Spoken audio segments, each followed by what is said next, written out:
서울 고척돔 수만 명의 함성이 폭풍처럼 몰아쳤습니다. 그 무대 가장자리에 저는 조용히 서 있었죠. 영국 옥스퍼드에서 30년간 문화 권력을 가르쳐온 제가 왜 이곳에 있는 걸까요? 한국, 불과 10년 전만 해도 유행이라 치부했던 나라입니다. 하지만 지금 제 눈앞에 펼쳐진 건 유행이 아니에요. 이건 문명이죠. 그리고 저는 깨달았습니다. 조용한 제국은 이미 시작되었다는 걸. 며칠 전까지만 해도 저는 분명 이렇게 말하고 있었어요. K-팝은 결국 감정 과잉의 유행일 뿐이다. 옥스퍼드 대학교 문화사회학과 강의실에서 차가운 표정으로 칠판 앞에 섰습니다. 문화란 권력입니다. 누가 무엇을 좋다고 말하느냐에 따라 세상이 움직이죠. 학생들은 조용히 필기를 하고 있었지만 교실의 공기는 팽팽했어요. 가을 햇살이 창문을 통해 비치면서 칠판에 반사됐고 저는 고개를 살짝 들어 학생들의 표정을 살폈죠. 요즘 여러분이 말하는 한류,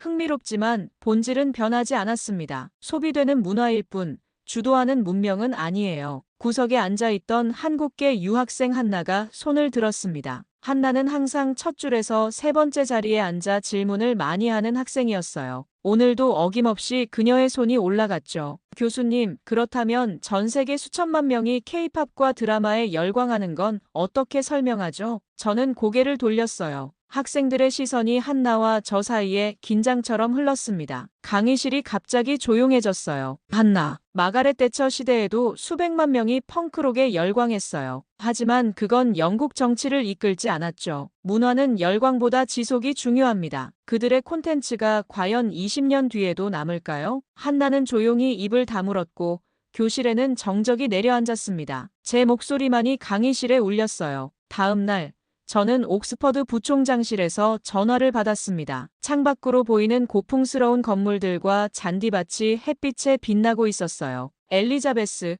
런던 본부에서 연락이 왔어요. 이번 K콘 조사 프로젝트 당신이 맡게 됐습니다. 서울로 가주세요. 전화기를 더 꽉 쥐었습니다. 제가요? K콘 같은 유행가 잔치에 왜 제가? 전 세계 청소년 10대 중 3명이 한국 음악을 듣고 있어요. 당신의 문명론이 틀렸는지 증명해볼 기회 아닌가요? 잠시 침묵하다 말을 이었습니다. 좋아요. 단, 이게 문화라면 난 문명의 기준을 바꿔야 할지도 모르겠군요. 며칠 후, 저는 혼자 인천공항에 도착했어요. 간결한 옷차림, 검정 수첩 하나. 공항은 놀랍도록 깨끗했고 모든 것이 질서정연했습니다. 택시에 타며 중얼거렸어요. 서울이라. 한때 식민지였던 나라가 세계를 논한다고. 택시 창문 너머로 서울 시내의 풍경이 펼쳐졌습니다. 빛나는 간판, 고층 빌딩, 수많은 사람들. 도로는 차로 가득했지만 묘하게 정돈된 혼잡함이 느껴졌어요. 제 얼굴에는 여전히 냉소가 가득했죠. 환상은 환상일 뿐이야. 내가 직접 증명해주지. 이 나라의 문화는 결국 저급 취향일 뿐이라는 걸. 택시가 멈췄고 저는 호텔에 짐을 풀었습니다. 창밖으로는 2025 서울 K콘 행사장 배너가 보였어요. 내일 수만 명의 인파 속으로 들어가야 한다는 생각에 숨이 막혔습니다. 서울 고척돔 외부 수만 명이 줄을 서 있었어요. 저는 검정 수첩을 꺼내며 인파 속을 천천히 걸었습니다. 시끄러운 소음, 고함, 플래카드, 한글과 영어가 뒤섞인 함성. 태양은 이미 중천에 떠 있었고 그림자는 짧아져 있었죠. 이건 공연이 아니야. 종교야. 이건 광기야. 입을 굳게 다문 채 공연장 내부로 들어섰습니다. 빛과 소리의 폭풍 속으로요. 심장이 빠르게 뛰기 시작했어요. 조명이 터지고 첫 아티스트가 무대에 등장했습니다. 1000명이 동시에 소리쳤어요. 사랑해, 오빠. 저는 본능적으로 귀를 막았어요. 주변 소녀들은 눈물까지 흘렸습니다. 어이없다는 듯이 중얼거렸어요. 울어. 가수 하나 나왔다고 울어. 그런데 시선을 돌리니 객석 맨 앞, 핑크빛 조명을 온몸에 받으며 눈을 감고 있던 일본인 여성. 눈가엔 눈물이 맺혀 있었습니다. 옆자리, 검정 히잡을 두른 중년 아랍 여성이 조용히 딸의 손을 꼭 잡고 있었죠. 그 손이 미세하게 떨리는 것을 본 순간 제 시선이 얼어붙었어요. 저들은 왜 눈물을 흘리는 걸까? 단지 노래 몇 곡에 무대 위 아티스트의 목소리가 울렸습니다. 당신의 싸움.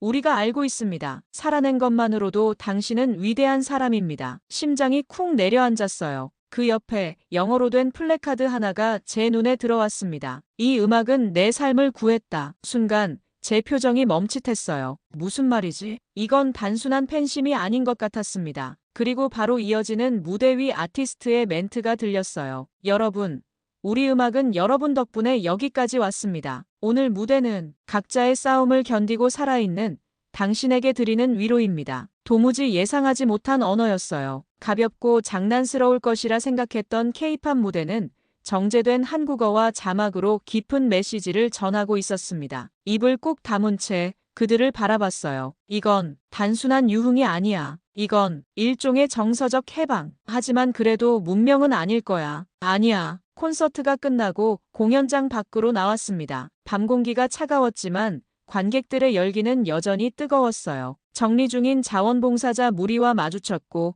그중 한 명, 20대 초반의 한국 청년이 짧은 인사를 건넸습니다. 오늘 외국인분들 정말 많았죠? 저희 공연 불편하진 않으셨어요? 흥미로운 경험이었어요. 하지만 너무 감정적이네요. 음악이 무슨 구원이라도 되는 줄 아는 건가요? 청년은 조용히 웃었습니다. 잠시 침묵이 흘렀고 그는 차분히 말했어요. 구원이죠. 우리 이 음악 들으며 살았거든요. 그 순간 제 눈빛이 흔들렸어요. 무슨 의미일까? 청년은 인사를 하고 돌아섰고 저는 자리에 선 채로 청년을 바라봤습니다. 호텔로 돌아와 샤워를 하는 동안에도 공연장에서 본 광경이 계속 머릿속을 맴돌았습니다. 특히 그 청년의 말이요. 우리 이 음악 들으며 살았거든요. 무슨 뜻일까? 어쩌면 제가 뭔가를 놓치고 있는 걸까요? 호텔 욕조에 몸을 담그고 있던 나는 문득 10년 전 학술대회가 떠올랐습니다. 서울대 박영선 박사, 젊은 한국학자였죠. 그녀는 내 논문 문명 전파와 문화 확산의 비대칭성을 정면으로 반박했습니다. 교수님의 시각은 구조적 시혜주의에 가깝습니다. 비주류 문화에도 기억의 체계가 있습니다. 당시 나는 웃어넘겼지만 내 안에 찌꺼기처럼 남아있었죠. 그날 이후 한국을 더 철저히 분석하려 했지만 감정이 앞섰는지도 모릅니다. 그리고 5년 전 옥스퍼드 학생회관에서 우연히 본 한국 독립영화 한 편. 제목도 기억나지 않지만 그 낯선 언어의 속삭임이 지금까지도 귓가에 맴돌았습니다. 그때부터 어쩌면 나는 조금씩 무너지고 있었던 겁니다. 고척돔에서 본 풍경은 내 안의 마지막 벽을 밀어낸 것뿐이었어요. 서울 종로구 한국문화연구원 국제포럼장. 제가 한류와 국가 브랜드 세션 패널로 초청받았습니다. 테이블 위 발표 자료를 바라보며 마지막 수정을 하고 있었어요. 슬라이드 첫 제목은 여전히 이전 관점이었습니다. 문화의 소음 확산되는 감정 상품의 허상. 하지만 제 눈엔 흔들림이 있었어요. 곁에서 한국인 통역사 김미영 씨가 물어왔습니다. 교수님, 수정된 내용으로 발표하시겠어요? 저는 대답 대신 조용히 고개를 끄덕였습니다. 그러고는 슬라이드 제목을 수정했어요. 내용도 완전히 바꿨습니다. 제 안에서 무언가 결심한 듯 했어요. 마이크가 켜지고 사회자가 이름을 호명했습니다. 영국 옥스퍼드대 문화사회학 석좌 교수 엘리자베스 퀸. 카메라 플래시가 터졌습니다. 청중들 속에는 어제 거리 공연에서 만난 민준도 앉아 있었어요. 그의 표정에는 궁금함이 가득했습니다. 저는 단상에 올라가 천천히 슬라이드를 넘겼어요. 화면에 처음 뜬 문장은 예상 밖이었습니다. 나는 틀렸을 수 있다. 청중 속에서 웅성거림이 들렸어요. 저는 말을 이어갔습니다. 한국은 내게 있어 유행을 수출하는 변방이었습니다. 하지만 지난 5일간 저는 모든 전제를 흔드는 장면을 보았습니다. 한국은 소비되는 문화가 아니라 살아있는 문화였습니다. 슬라이드가 전환되었습니다. 사진들이 나타났어요. 고척돔의 함성, 순두부찌개를 앞에 두고 웃는 아이, 홍대의 공연, 무대, 질서정연한 식사줄, 그리고 이 음악이 내 삶을 구했다는 플래카드. 나는 여기에 답하러 왔습니다. 한국이 정말 세계를 바꾸고 있는가? 그리고 이제는 답을 얻었습니다. 한국은 배우는 대상입니다. 정적이 흘렀어요. 청중 중 몇몇이 눈빛을 바꿨습니다. 유럽에서 온 다른 패널 마틴 교수가 마이크를 들었어요. 교수님, 한 나라의 문화로 세계 질서를 이야기하긴 어렵지 않습니까? 저는 차분히 답했습니다. 네, 저도 그렇게 생각했습니다. 하지만 지금 우리가 사용하는 디지털 기기, 여러분이 아침에 들은 음악, 아이들이 춤추며 따라하는 노래, 모두 한국입니다. 그리고 그것이 무서운 힘이 된다는 걸 저도 지금에서야 이해하게 됐습니다. 그 순간 객석에 앉은 민준이 조용히 일어났어요. 그는 짧게 인사했습니다. 교수님, 저는 당신의 수업 교재를 보며 한국은 대상화된 타자라는 말이 마음에 남았어요.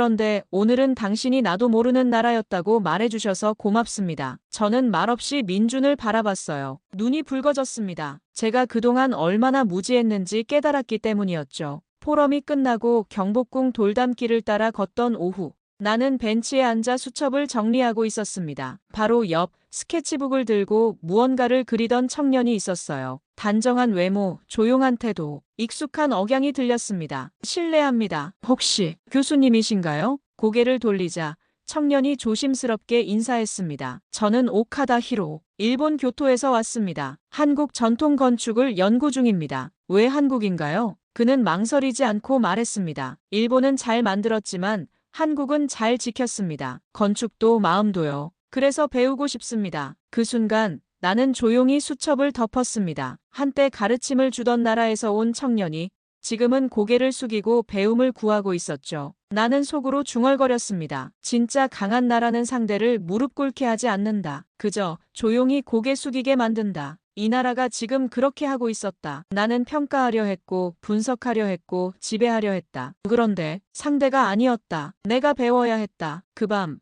저는 오랜만에 깊은 잠을 잤습니다. 무언가 제 안에서 해소된 느낌이었어요. 제가 오랫동안 가져왔던 편견의 무게가 가벼워진 것 같았습니다. 서울 명동 한복판 오전 7시 50분 저는 조용히 거리 한복판을 걸었습니다. 출근 전에 짧은 산책이었어요. 상점 셔터는 올라가고 청소부가 인도를 닫고 있었습니다. 거리엔 음악도 고함도 없었어요. 정적 속에서 묘한 에너지가 흐르는 것을 느꼈습니다. 이 나라는 말하지 않는다. 하지만 분명히 움직이고 있다. 질서 있게, 아주 질서 있게. 횡단보도 앞에 섰어요. 파란불이 켜지자 군더더기 없이 사람들이 이동했습니다. 모두가 같은 속도로 아무 말도 없이 움직였어요. 이 광경이 묘하게 아름다웠습니다. 설명도 명령도 없다. 그저 행동이 곧 문화였다. 그날 오후 강남구 삼성전자 R&D 센터를 방문했습니다. 한국기업 기술문화 관련 인터뷰 요청으로 센터를 찾았어요. 응대한 이는 30대 후반의 여성 엔지니어 박지윤 씨였습니다. 화려한 명함도 없이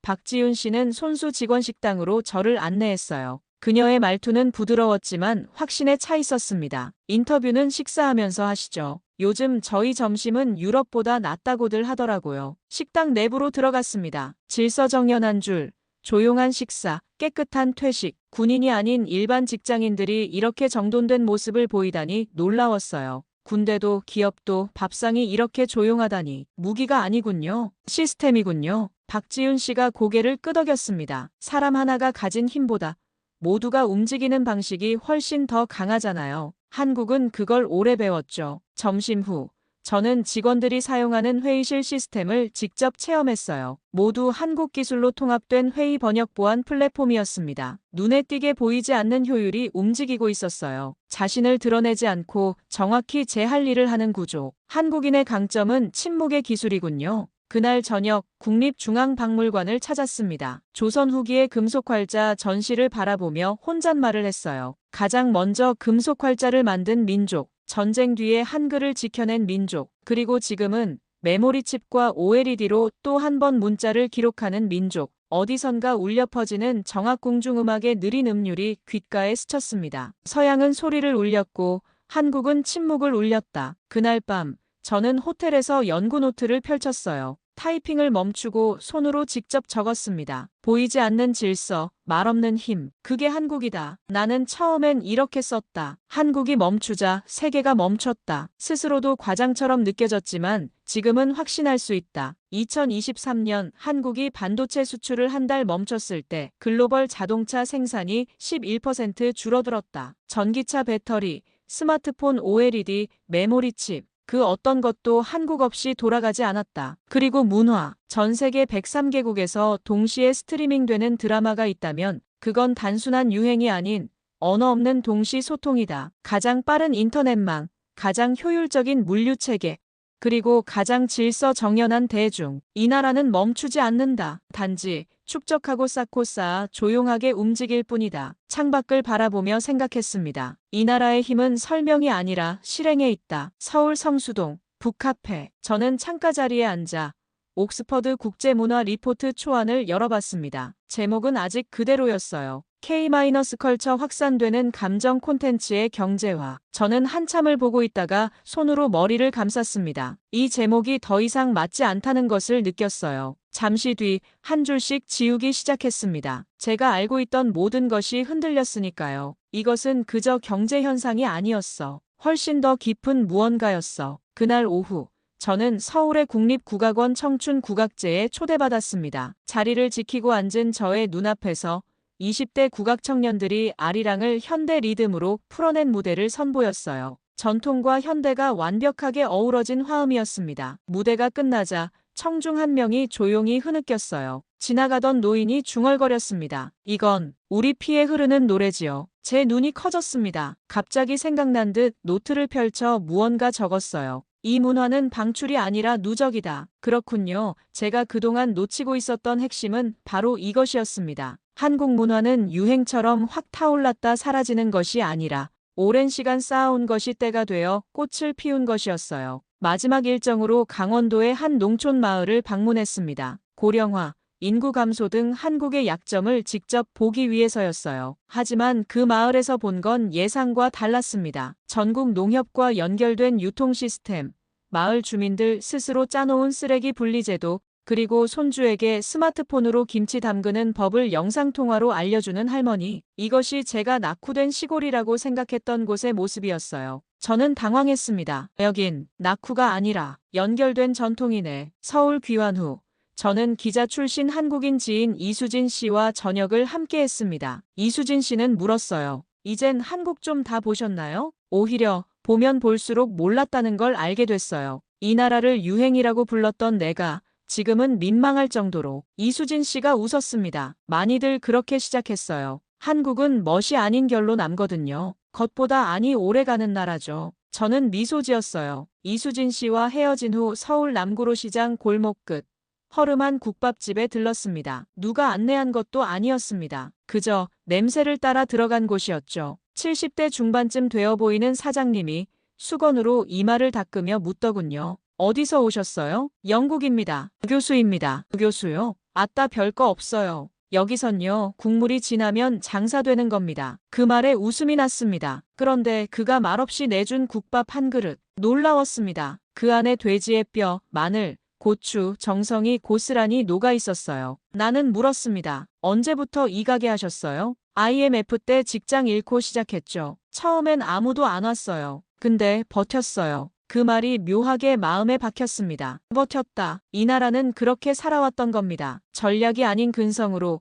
이론이 아닌 땀으로, 겉이 아닌 속으로. 그날 국밥집을 나서며 나는 생각했습니다. 문명은 박물관에 있는 게 아니었다. 지금 저 한 그릇 안에 있었구나. 유행이 아니야. 이건 문명이야. 자신만의 속도, 자신만의 깊이로 쌓인 문명. 그날 밤 옥스퍼드 본교에 보낼 최종 리포트를 완성했습니다. 제목은 이렇게 바뀌어 있었어요. 조용한 제국 21세기, 한국이 말하지 않고 바꾸는 법. 제가 옥스퍼드로 출발하기 전날 이수진 씨가 작은 선물을 주었습니다. 한지로 만든 수첩이었어요. 첫 페이지에는 이런 글이 써 있었습니다. 조용히 걸어도 멀리 갈 수 있습니다. 제 마음이 따뜻해졌습니다. 이제 저는 한국이 어떤 나라인지 조금은 알 것 같았어요. 옥스퍼드 대학교 귀국 후 첫 강의. 강의실 안 학생들의 시선이 저에게 집중되어 있었습니다. 저는 단상 앞에 서서 한참을 말없이 서 있었어요. 그리고 조용히 입을 열었습니다. 이번 학기부터 제 강의 제목이 바뀝니다. 학생들이 수첩을 들었고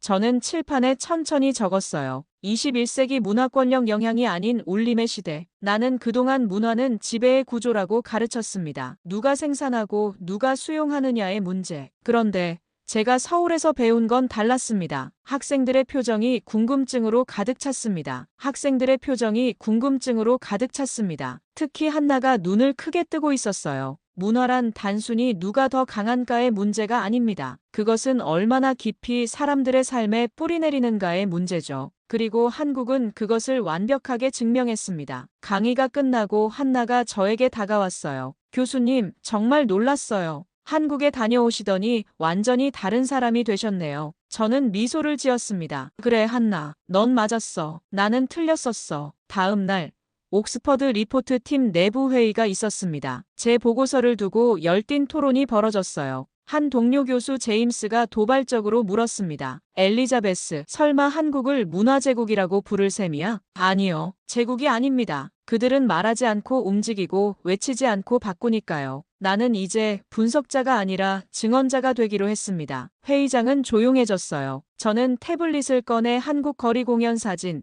조선 활자본, 고척돔의 무대를 보여줬습니다. 이건 사례가 아니라 경험입니다. 제 발표가 끝나고 동료들은 여전히 의구심을 품은 표정이었지만 일부 젊은 교수들은 깊은 관심을 보였습니다. 제가 경험한 것을 그들도 확인하고 싶어하는 눈치였어요. 다음 날 BBC 문화 채널 생방송에 출연했습니다. 진행자가 마지막 질문을 던졌어요. 퀸 교수님, 당신은 30년간 유럽 중심주의 문화론을 주장해왔습니다. 지금도 여전히 그 관점을 유지하십니까? 잠시 침묵했습니다. 카메라가 제 얼굴을 클로즈업했어요. 아니요. 지금 저는 확신합니다. 세계는 조용한 곳에서 바뀌고 있었습니다. 방송이 끝난 후 SNS에는 제 말을 두고 논쟁이 벌어졌습니다. 일부는 제가 한국 세뇌를 당했다고 비난했고 다른 이들은 이것이 문화제국주의의 패러다임 전환이라고 환영했어요. 그날 저녁 저는 집 서재에서 조용히 나의 아저씨 마지막 장면을 다시 틀어봤습니다. 한국에서 민준이 추천해준 드라마였어요. 자막으로 흐르는 이 대사에 멈춰섰습니다. 괜찮습니다. 다 지나갑니다. 저는 눈을 감고 속삭였습니다. 분석할 수 없는 힘이란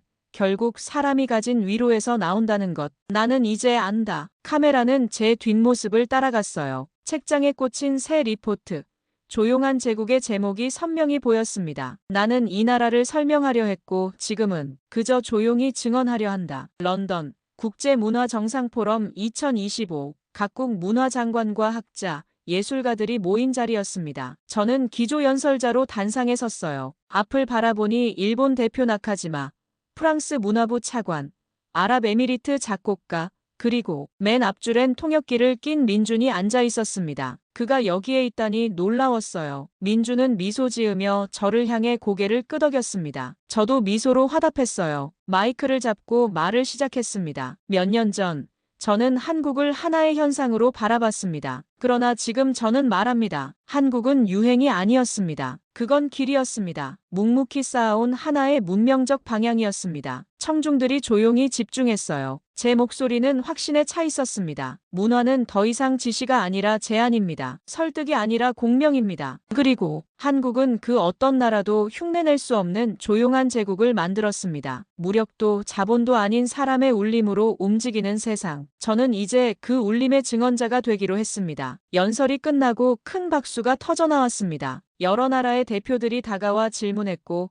한국 문화에 대한 토론이 뜨겁게 이어졌어요. 포럼 후 민준이 저에게 다가왔습니다. 둘은 짧은 악수를 나눴어요. 교수님, 한국이 당신을 바꾼 건가요? 아니요. 나는 스스로를 바꿀 수밖에 없었어요. 진짜 걸어야 할 길이 서울 골목 어디쯤에 있었다는 걸 알게 됐거든요. 민준은 웃었습니다. 저희가 특별한 일을 한 건 아니에요. 그저 우리 방식대로 살았을 뿐이죠. 그게 바로 힘입니다. 민준 씨, 우리 방식이라는 확신, 그것이 세계를 움직이고 있어요. 며칠 뒤 옥스퍼드 대학 도서관, 학생들이 줄을 서서 새로 들어온 책을 찾고 있었습니다. 책 제목은 이렇습니다. 조용한 제국 한국, 침묵으로 문명을 움직이다. 엘리자베스 퀸 지음. 마지막 페이지에는 이렇게 써 있었어요. 이 책을 서울의 모든 골목길에, 그리고 내게 진실을 보여준 모든 이들에게 바칩니다. 한 달 후. 저는 다시 서울행 비행기에 탑승했습니다. 이번에는 1년간의 연구 휴가를 위해서였어요. 한국 문화의 심층을 더 깊이 탐구하기 위함이었습니다. 창밖으로 보이는 하늘을 바라보며 생각했어요. 이 나라는 말로 세계를 바꾸지 않았다. 그들은 그냥 자기 일을 했을 뿐이다. 그리고 세계는 그 자기 일에 반응하기 시작했다. 비행기가 구름 위로 올라갔습니다. 저는 새 수첩을 펼쳤어요. 첫 장에 세 단어를 적었습니다. 조용한 제국 시작.